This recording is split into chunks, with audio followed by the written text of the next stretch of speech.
There was a knock at my front door, not the friendly kind. It was the kind of knock that already feels like a warning. Slow, firm, demanding. I wasn't expecting anyone, so I did what most people would. I checked the peephole first, and there she was, HOA Karen. Not the nice neighbor type either. This was the one who always had a clipboard, a new complaint, and a voice like she thought she owned the block. She had this weird habit of walking around like she was the sheriff of the suburbs. I had dealt with her before, over my lawn, my porch lights, and even my mailbox once. But this was different. She wasn't holding papers this time. No clipboard, no warnings. She had keys in her hand. I opened the door just enough to speak and asked, "Can I help you with something?" Her face, already annoyed. "Yes," she said. "I need to inspect something inside your home." I blinked. "What?" "It's a standard HOA inspection. I have the master key. It won't take long." That stopped me cold. A master key? My door? I asked her again, slowly, "Why would you ever need to come into my home?" She waved her hand like I was being dramatic. "It's protocol. We use the key for compliance checks." Now, let me be clear. I never gave permission for anyone to enter my home. Never signed anything. Never agreed any inspection that required walking into my private space. I told her flat out, "You're not coming in." She didn't argue at first. She just smirked and held up the key like it was some kind of magical wand. And then, without another word, she reached toward my lock. I slammed the door shut and locked it again. My heart was racing. What was she thinking? Who just tries to enter someone's house with a so-called master key? I stood there waiting, trying to process what just happened. From behind the door, I heard her fumbling, the sound of a key being shoved into a lock that clearly didn't belong to it. It clicked. It scraped. And then nothing. It didn't work. She tried again. Still didn't work. And then she lost it. I could hear her from outside. "You're violating HOA compliance. You've changed your locks without board permission." I didn't even know that was a thing.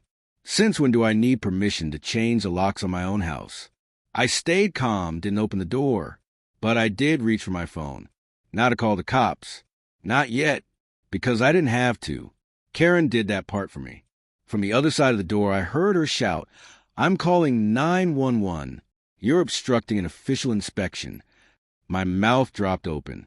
Was this real? I stepped back, just listening as she made the call right there on my porch. And that's when the story took the kind of turn you only see in movies. Because when she called 911, she didn't know who would answer. She didn't know the voice on the other end of that emergency line was going to sound a little too familiar. My son worked for dispatch. He's been doing it for years. Calm under pressure. Knows every trick in the book. And today, his phone lit up with a call from a panicked woman claiming she had the legal right to open someone's front door, but her official key didn't work. He heard everything. I didn't even need to tell him what was happening. He pieced it together fast. Karen had just called 911 on me while standing on my porch, and now she was going to have to explain herself to my son, who already knew I was home, who already knew I'd never approved anything like this, and he wasn't about to let her get away with it. From the other side of the door, I heard her voice change. She got quieter, less aggressive. I couldn't hear the full conversation, but I could tell something had shifted. She wasn't in control anymore, and she could feel it. She paced outside my front porch, one hand still gripping that useless key, the other clutching her phone. Her voice wavered now, not so confident anymore.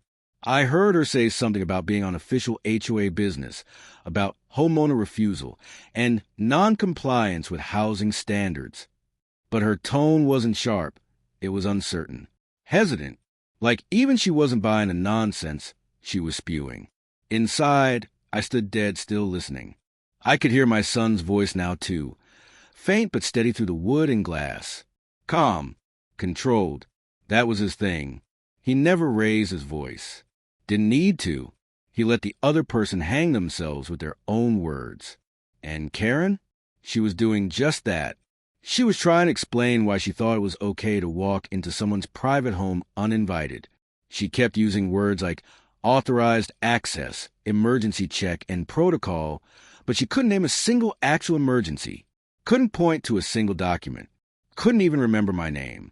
What she didn't know, and what made it all so much better, was that my son already had access to every call log from this neighborhood, every address, every homeowner, every known problem child on the HOA board, including her. He'd heard her name before. She called dispatch multiple times over the last year, each time with some petty complaint. Dogs barking, kids skateboarding, mailboxes being the wrong color. She was known, and not in a good way. Now, here she was again. But this time she wasn't complaining about someone's roses. She was calling about a locked door she had no business trying to open. I could hear my son asking clear questions. Ma'am, do you have a court order to enter the home? No. Do you have permission from the homeowner? Well, Are you reporting crime? No, he's refusing an HOA compliance inspection. He paused. Ma'am, refusing an HOA inspection is not a crime. Attempting to use a master key without consent might be. Boom. Dead silence. I knew that tone. He had her cornered legally and politely. Karen tried to shift gears fast. She said she was just checking on safety. Said she thought something was wrong inside the house. She even tried to fake concern. I thought I smelled smoke, she claimed. Or gas. Right? If she was so concerned, she wouldn't have started by jamming a key into my front door. She would have knocked, called fire services, asked if I was okay. But no, she went straight for the lock. That's not how good neighbors behave. That's how trespassers behave. Outside, I heard her voice lowering, trying to save face. She started backing away from the door, murmuring something about checking with the board, needing to document the incident. My son wasn't having it. Ma'am, he said, please step away from the property. You have no legal grounds to remain there. But this call is recorded. I confirmed your identity. You're now being advised officially. Leave the property. If the homeowner contacts law enforcement, we have this incident on file. She hesitated again. Then I heard the shuffling of her feet, the click of her cheap heels turning on the porch tile, the unmistakable rustle of embarrassment. I watched through the peephole as she looked around, making sure no one was watching her shame walk back to her car. Her eyes darted to each house, scanning for cell phones or cameras. She knew she looked guilty, because she was. I opened the door just a crack, just enough for her to see my face. I didn't say a word. She didn't either. Her face turned a deep shade of red, lips pressed tight, shoulders stiff. She got in her car, slammed the door harder than necessary, and drove off like she could erase the whole thing by speeding away. I stayed in the doorway a moment longer, letting the air settle. Then my phone rang. It was my son. He laughed before he even said hello.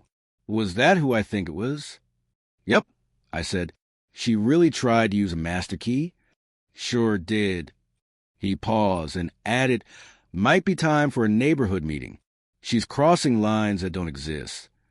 I nodded, still staring at the driveway. Yeah, she thinks this HOA badge makes her a cop. He chuckled. Not on my shift. And just like that, I knew she wouldn't try it again. Not here. Not while my son was the one picking up the line. The neighborhood felt different the next day. Calmer, quieter, but with attention still lingering just on the surface. You know that feeling when something dramatic just happened, and everyone pretending like it didn't? That was the vibe. People walking their dogs slowed down just a little as they passed my house. One or two neighbors who usually never made eye contact suddenly offered awkward smiles or waves. Word travels fast in an HOA neighborhood, especially when Karen is involved. I didn't say much to anyone that morning. I was busy checking my security footage from the day before. Not because I needed it. I already had my son's official dispatch recording. But because I wanted to see her face in that moment. The second she realized her so-called master key didn't work. There it was clear as daylight. Her fumbling with the key, then getting visibly flustered when nothing turned. She looked over her shoulder, checked if anyone was watching, then tried again. If that footage doesn't scream, caught red-handed, I don't know what does. By noon, I received a message from one of the board members. Not Karen, someone else. A guy named Pete. He's newer to the board, doesn't usually get involved unless it's a group decision. But the message was short. Asterisk. Hey, just wanted to say sorry about yesterday. That wasn't authorized. Hope everything's okay. Asterisk. I didn't even respond. Because now I knew. Karen acted on her own. She took that key, which was probably supposed to be for emergencies only, and tried to play hero. Or maybe dictator. Either way, the board was already distancing themselves. Around 2 p.m., an email hit my inbox. Official HOA letterhead, complete with fancy formatting and long-winded legal-sounding language. But the message was pretty clear. Asterisk, the HOA does not authorize home entry without homeowner permission. Any board member acting outside those rules is doing so personally, not on behalf of the board. Asterisk. They even slipped in a sentence about updating policies regarding master key use. Translation? Karen messed up bad, and now they were scrambling to cover their tracks. Still, no apology from her directly, no explanation, no knock on the door to say she was out of line. Just silence. And then she showed up again. This time, no key in hand. No clipboard either. Just her, standing awkwardly on the sidewalk in front of my house, like she was waiting for something. Maybe the ground to open up and swallow her whole. I watched her from inside. She looked around, clearly unsure what to do. She stepped forward once, then stopped, looked at my door, then her phone, then back at my door. She stayed like that for a full minute, maybe longer, and then she walked away. Didn't knock, didn't say anything. I don't know if that was her version of an apology or just her way of testing the waters again. Either way, it told me something important. She wasn't as bold as she pretended to be. Not anymore.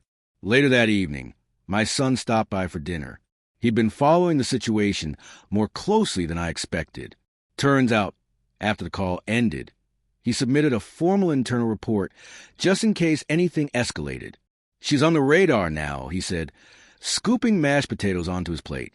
You'd be surprised how often HOA folks try this kind of stuff. She really thought she had legal power to walk into my house. I muttered. She thought wrong, he replied. We sat in silence for a few seconds, just eating, letting it all settle. Then he added, You should probably let your neighbors know. Some of them might have the same key access without realizing it. That thought chilled me. If Karen had one of those keys, who else did? I got up from the table and walked over to the drawer where I kept my own home documents. Lease, insurance, HOA agreement. I pulled it all out, flipping page after page, looking for anything, anything that mentioned key access. Nothing. No mention of keys. No clause about master access. Nothing about inspections requiring home entry. She completely made it up. That's when I knew this wasn't about rules. This wasn't about the HOA doing its job. This was about control. And some people, when they get a little power, will do anything to keep it. Even if that means pretending your front door is theirs to open. The next morning, I woke up early. Not because I had anything urgent to do, but because something didn't sit right with me. I kept replaying everything in my mind. Kara with the key, her voice on the phone, the way she tried to twist the story, and how fast she backed off once she realized who was on the other end of the 911 call. I stood by the window, sipping coffee, watching the neighborhood come alive. Joggers passed by. A couple kids rode bikes. Sprinklers clicked on one by one. Normal. Peaceful. But it didn't feel normal anymore. Not to me. It wasn't just about Karen now. It was about the idea that anyone, could believe they had the right to enter my home. That some flimsy HOA badge and a false sense of authority gave her the confidence to approach my front door with a key that wasn't hers. That shook me more than I expected. So I decided to take matters into my own hands. By mid-morning, I had drafted a short letter and printed a few copies. Not dramatic, not angry, just facts. I explained the situation, what had happened, and what it meant for the rest of us. I included a direct line to a homeowner's rights lawyer I'd spoken to briefly the night before, and a few bullet points outlining what HOA board members could and couldn't legally do. Then I walked door to door, not to start a war, but to start a conversation. The reactions? Way more intense than I expected. One neighbor, Mrs. Caldwell, lives 3 doors down, looked stunned. "They have a key to my house, too?" she asked. "I don't know," I said. "But did you ever give permission for them to have one?" She shook her head fast. "Absolutely not." Another neighbor, Marcus, told me that Karen had once let herself into his fenced backyard to check for unauthorized sheds. "She didn't even knock," he said. "Just walked right through the gate like she belonged there." That's when it really hit me. This wasn't a one-time thing. Karen had been doing this for a while, and everyone was so used to her pushy attitude, they just ignored it. Or worse, they assumed it was legal. By the time I finished my little neighborhood walk, I had 7 people tell me they had strange visits from her in the past. Some had cameras. Others didn't. But all of them thought she was overstepping. One woman said, "I always thought I was being paranoid, but now I'm just mad." That made 2 of us. When I got home, I decided to email the board directly, not to Karen, to the entire group. I laid everything out in simple terms. What happened? How she acted alone. How she attempted forced entry. How she lied on a 911 call. And how the situation was now a community concern, not just a personal one. Within an hour, the board president responded, not just with words, but with action. An emergency board meeting was being scheduled. Homeowners were being invited. The master key policy would be addressed, and Karen's conduct would be reviewed officially. I could tell from the tone of the email, they were worried, not just about what Karen did, but about how easily it could have blown up in their faces. Because this wasn't just about a woman with a key. It was about liability, legal risk, reputation, and a neighborhood finally realizing that silence only feeds power-hungry people like her. Later that night, I spoke to my son again. "She going to be at that meeting?" he asked. "I doubt it," I said. "She hasn't shown her face since the incident." He chuckled. "Well, if she does, let me know. I wouldn't mind tuning in." We laughed, but I knew he was only half joking. He took this personally, same as I did, and I think that's what really got to Karen. She expected me to react, to panic, maybe even yell or cave in. But instead, I stayed quiet, stayed calm, and let her walk herself right into a situation she couldn't control. And even though she ran from it afterward, the damage was already done. The day of the emergency board meeting came faster than anyone expected. They set it for Saturday evening, hoping people would show up. Honestly, I thought maybe a handful of neighbors would bother. But when I pulled up to the community center, the lot was packed. Every spot taken. People were parking on curbs, on lawns, even in front of stop signs. Inside, it was standing room only. Word had spread. Everyone wanted answers. Some people had their arms crossed. Others were whispering to their spouses or looking down at their phones. But all eyes shifted when Karen walked in. Yes, she showed up. Not in her usual power-walking stride, though. She looked smaller, quieter, like someone who'd had a few nights of lost sleep. Her eyes darted from face to face, but no one smiled. She didn't sit in the front. She slipped into the back row and folded her arms. The board president stood at the front of the room, clearly tense. He tapped the mic, cleared his throat, and began reading a prepared statement. His voice was stiff and formal, like he'd practiced this in the mirror 5 times before showing up. He explained the situation in vague terms. An incident involving board access, a misunderstanding with Master Key, a procedural lapse. But the crowd wasn't having it. People started raising hands, speaking over each other. One woman asked, "Was my house ever entered without permission?" Another man shouted, "Why does the HOA have a key to my door in the first place?" The room filled with overlapping voices. It was clear this wasn't about me anymore. It was about us. Everyone was thinking the same thing. How long has this been going on? The president tried to calm things down. "Let's allow one speaker at a time." He pointed to me. I stood up slowly and turned to face the crowd. I didn't come here to stir drama. I started. But what happened at my house last week wasn't just inappropriate.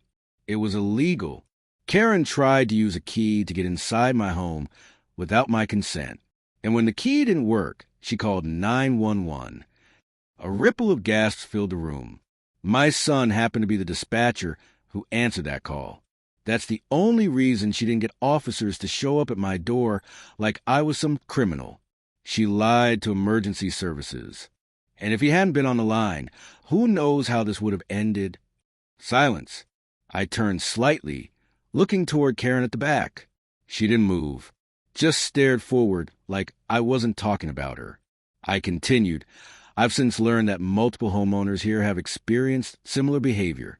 Unannounced visits, inspections without notice, even entries into private yards. And many of us didn't realize that the HOA even had master keys to our homes. Now the murmuring grew louder. Some people looked straight at Karen. Others turned to board. I ended with a simple question. So tell me, what rights do we really have if someone else holds a key to our front door? The president didn't have an answer ready. He looked down at his notes, flipped a few pages, then looked back up. There will be a full review, he said. Effective immediately, all board-held keys are suspended. We are hiring an independent legal consultant to help us rewrite key access policy. And any further attempt to access a home without homeowner permission will result in board removal. A small cheer broke out. People clapped. Some nodded in approval. Then someone near the front turned to Karen and said, "What were you even trying to do that day?" She didn't answer. She stood up, grabbed her bag, and walked out. No words. No apology. The room watched her go in silence. I stayed until the end, answering questions, shaking hands with neighbors I barely knew before all this. I realized how many people had felt powerless until now. We were all just trying to live in peace. But that peace had been disrupted by someone pretending to have more authority than she really did. Now, we weren't pretending anymore. The following week felt different. You could feel the shift in the air. Neighbors who used to stay quiet started chatting on their morning walks. People waved more, smiled more. There was a shared energy now, like a silent agreement that something important had just happened, and that we weren't going to let it slide back into silence again. For the first time in years, people in the neighborhood were opening up, not just about Karen, but about the way the HOA had been running things. Turns out, Karen wasn't the only board member who had taken liberties. One man told me his security cameras had caught her measuring his fence while he was at work. Another woman said Karen once warned her about too many guests at her house on a weekend, just because there were 3 cars parked in the driveway. But now, no one was afraid to talk. I started getting messages, texts, emails, even handwritten notes in my mailbox from neighbors thanking me, not because I had done anything big, but because they felt like someone finally stood up and made noise loud enough to be heard. But I didn't feel like a hero. I felt like a homeowner who got lucky. Lucky that my son had answered that call. Lucky that I had cameras. Lucky that Karen didn't push further. It made me think, what if someone else hadn't been so lucky? What if Karen had tried this with a single parent who wasn't home? Or with an elderly neighbor too afraid to say no?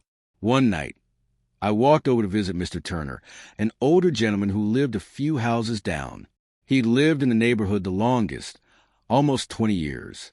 Always kind, always quiet. When I brought up the incident, he nodded slowly and said, "She tried my door too." That stopped me. Back in January, he said, "She knocked. I didn't answer fast enough, and she rattled the knob like she had a right to it, then walked away like nothing happened. Why didn't you report it?" I asked. He looked down. "Because people like me don't make noise." That stuck with me. He wasn't wrong. That's what HOA Karens count on, silence. They count on people staying quiet, on people giving in, on people not knowing their rights or being too tired to fight. But the silence was broken now. Later that week, the HOA released a new statement. Official this time. Printed, signed, mailed to every single homeowner. It said all master keys were now collected and placed in legal custody. That access to any property, even common areas, would now require written and signed permission from the homeowner. It also confirmed that Karen had stepped down from the board. No ceremony, no speech. Just one line at the bottom, asterisk Karen W., former compliance officer, has resigned her position effective immediately. Asterisk. No one celebrated out loud, but I'll be honest, I exhaled for the first time in days. And yet, even with that part done, something still bugged me. I kept thinking about that key. How many doors had it opened before it got to mine? How many locks had she tried? How many times had she gotten inside when no one was home? I couldn't let that thought go. So I did one more thing. I called a locksmith. When he arrived, I asked him a simple question. Can you rekey every door in this house? Front, back, garage, everything? He nodded. Absolutely. And as he worked, I felt something I hadn't felt since all this started. Relief. Real, actual peace of mind. It wasn't just about the key anymore.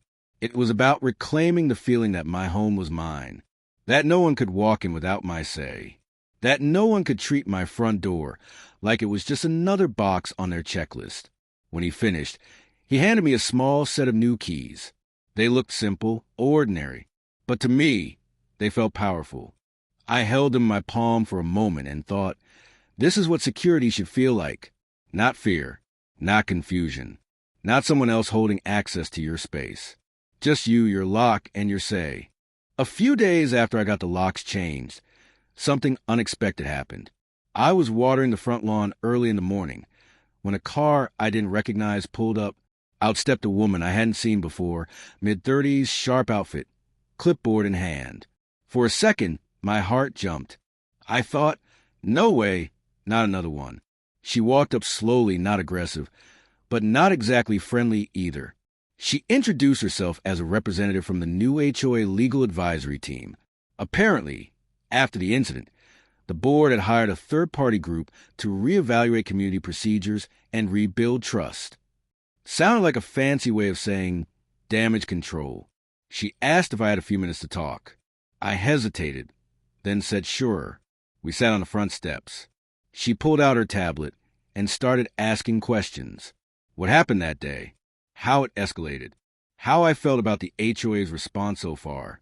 She was thorough, but her questions were sharp, like she was gathering evidence. And then she asked me something that stopped me cold. Have you ever had reason to believe your property was accessed without your knowledge before this? It hit me like a gut punch. I thought back to last summer, when I came home and found my side gate open. I'd assumed it was a landscaper, or that I'd forgotten to latch it. Another time, my garage light was on late at night, when I was sure I'd turned it off. Strange, small things, stuff I'd brushed off. Now I wasn't so sure. I told her everything I could remember.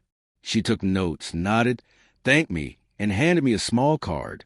If anything else comes to mind, she said, you can reach us directly. Before she left, she added, just so you're aware, this investigation goes beyond your street. We've had similar complaints in nearby communities. That stopped me again. Nearby communities? So this wasn't just Karen. It was bigger than I thought.